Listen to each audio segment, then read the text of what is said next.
We tend to think of mass extinctions as a reset button.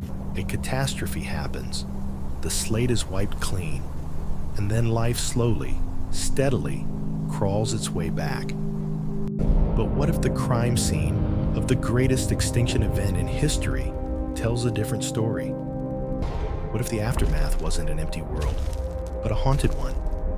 252 million years ago, an event known as the Great Dying annihilated over 90% of all marine species and 70% of terrestrial life. The case file is clear on the devastation. But the real mystery, the cold case we're opening today, is what came after. How does a planet recover from near total death?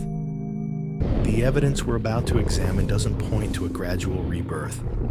It points to a fever dream, a strange, unbalanced planet stalked by bizarre disaster taxa that thrived in the chaos. This wasn't a recovery. This was the dawn of a new alien Earth. Time zeroes threes us, and understanding it is the key to figuring out how the first dinosaurs, the ultimate underdogs, ever got their start. Our investigation begins now. To solve a case this cold, we must first find a footprint, a clue left behind in the rubble of the old world. In the layers of rock immediately following the Permian-Triassic boundary, the fossil record is eerily quiet. The diverse ecosystems teeming with gorgonopsians, giant amphibians, and complex reptiles are gone. But this silence is punctuated by the presence of a few hardy survivors, the so-called disaster taxa. And one suspect's name appears in the case file more than any other: Lystrosaurus. Lystrosaurus was not a dinosaur. It was a therapsid, a member of a group of proto-mammals that were dominant during the Permian period. Picture an animal about the size of a pig, with a stout, barrel-chested body, sprawling legs, a turtle-like beak, and two prominent tusks jutting down from its upper jaw. Before the extinction, it was an unremarkable, medium-sized herbivore, just one of many. But after the catastrophe, it became the most common terrestrial vertebrate on the entire planet. When we begin to map the evidence, the sheer scale of its survival becomes a profound geological anomaly.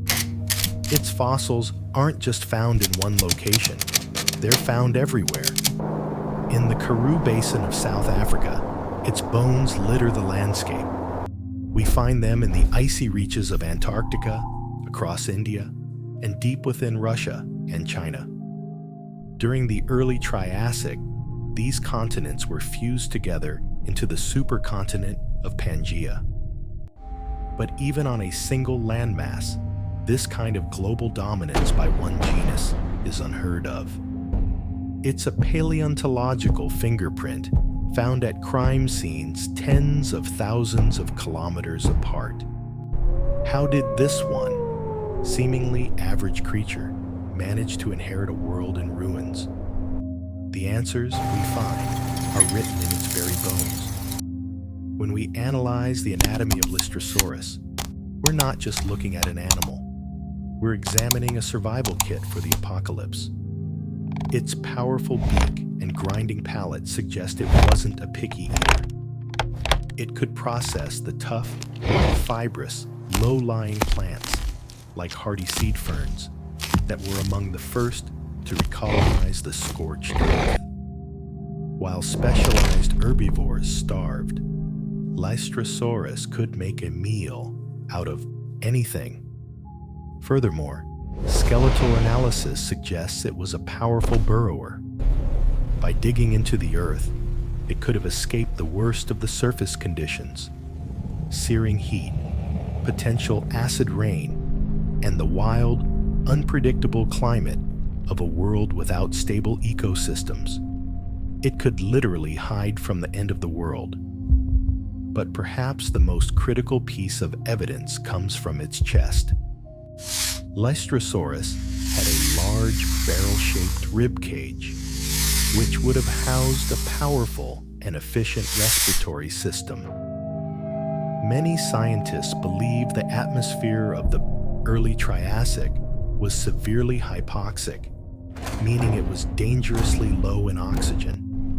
The massive volcanic eruptions that caused the extinction had pumped billions of tons of toxic gases into the air, fundamentally changing its composition. So while other animals struggled to breathe, Lystrosaurus, with its robust lungs, was pre-adapted for this thin, poisoned air. It thrived where others suffocated. These adaptations paint a picture not of a mighty conqueror, but of a gritty survivor. Now, let's widen the lens to the environment itself, the scene of the crime. When we excavate the fossil beds of the early Triassic, it's what we don't find that's just as telling. We find very few large predators. The fearsome Gorgonopsian apexes of the Permian were gone. For a time, Lystrosaurus existed in a world almost free from carnivores. With few enemies and an abundance of low-quality food, its population exploded, unchecked. The result was an ecosystem unlike any we know today. It was a world of incredibly low biodiversity.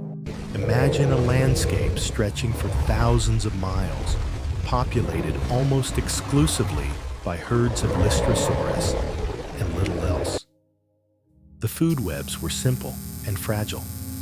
In fact, its dominance is so absolute that geologists have a name for this slice of geologic time: the Lystrosaurus assemblage zone. In some fossil formations from this period, its remains account for 95 out of every 100 vertebrate fossils we find. This wasn't an ecosystem. It was a planetary monoculture. The evidence is undeniable. Lystrosaurus didn't conquer the world. It simply stood standing when everything else fell. A testament to a planet so broken that only the hardiest, most resilient generalists could survive. It was the undisputed king of a global wasteland. So, we've established our prime suspect, Lystrosaurus, as the unlikely ruler of a broken planet. But what is the greater meaning of this bizarre dynasty? The answer is the key to our entire investigation. The reign of Lystrosaurus wasn't just a strange chapter in prehistory. It was a fundamental ecological reset that dictated the future of life for the next 150 million years. To understand how, we have to appreciate just how profoundly damaged the crime scene, planet Earth, truly was. The evidence for this planetary sickness is overwhelming. Geologists point to a coal gap in the early Triassic rock layer. The vast forests that form coal deposits had been so thoroughly annihilated by acid rain and climate chaos that they wouldn't return for nearly 10 million years. The oceans were no better. They became warm, stagnant, and starved of oxygen. Evidence suggests they were choked with purple and green sulfur bacteria, potentially turning the seas into a toxic lilac-colored soup. This was a planet struggling to perform the most basic functions of life. It was in this stagnant, poisoned world that Lystrosaurus established its global monoculture, and by doing so, it created a period of evolutionary inertia. With no predators to fear and little competition for the hardy vegetation, there was little pressure for Lystrosaurus to change. Life was in a holding pattern, but hiding in the shadows of this global wasteland, other survivors were clinging to existence. Our case now turns to a different group of reptiles, creatures that were small, rare, and living on the margins. These were the early archosaurs, the group that would eventually give rise to crocodiles, pterosaurs, and the stars of the Mesozoic, the dinosaurs. In the early Triassic, they were the ultimate underdogs, struggling to survive in a world dominated by the disaster specialist Lystrosaurus. And yet the very harshness of this world became their training ground. It was the crucible that forged the tools for future dinosaur dominance. Let's examine the clues. We know the atmosphere was low in oxygen.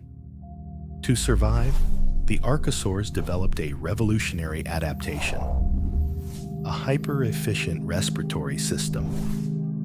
Unlike the simple in and out bellows of our own lungs, they evolved a one-way flow of air, supplemented by air sacs that invaded their bones. This is the same system we see in modern birds, and it is the most efficient method of breathing on the planet.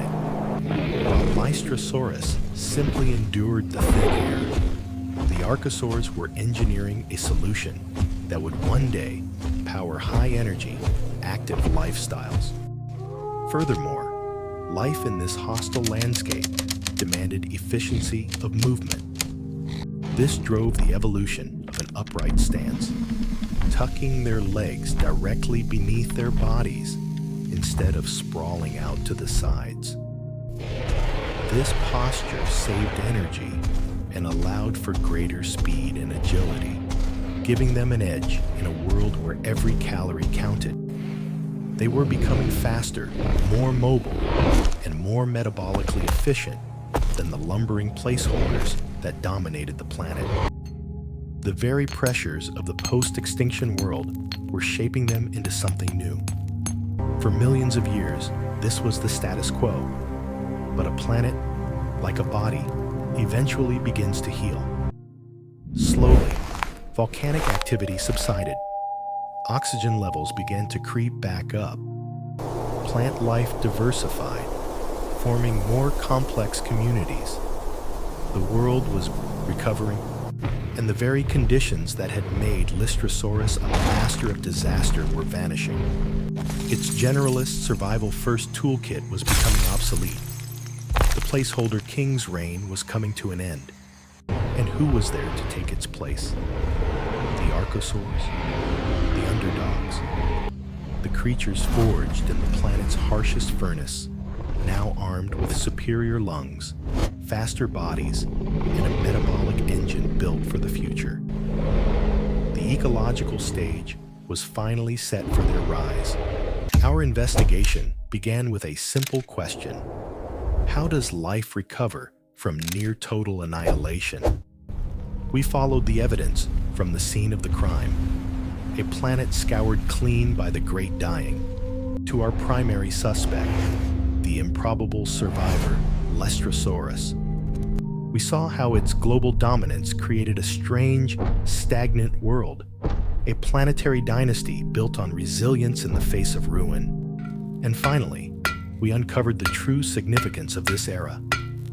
It was a crucible that forged the underdogs, the early archosaurs, into the efficient, adaptable creatures that would one day rule the Earth as dinosaurs. So, what is our final verdict? The recovery from the Permian-Triassic extinction was not a recovery at all. It was a violent and profound reset of life's operating system. The old rules were dead. The new world demanded a new kind of animal, one forged in hypoxic air and a barren landscape.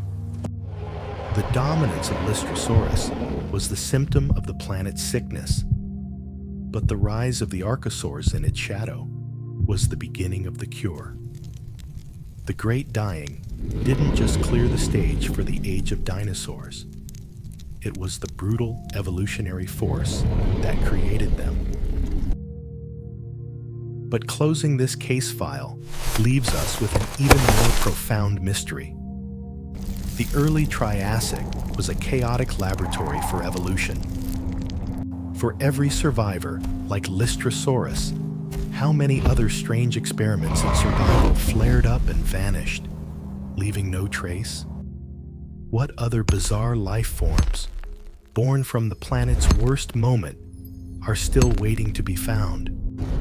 The greatest extinction event in history wasn't an ending. It was the beginning of a strange new world, and we have only just begun to read its story. The story of life is not a gentle, linear progression. It is a violent, chaotic epic, punctuated by catastrophes that rewrite the very definition of survival. The aftermath of the Great Dying is a stark reminder that our planet's past is a foreign country, filled with lost worlds and alien ecosystems. The verdict on this case is closed, but countless other files lie buried, waiting for us to dig deeper.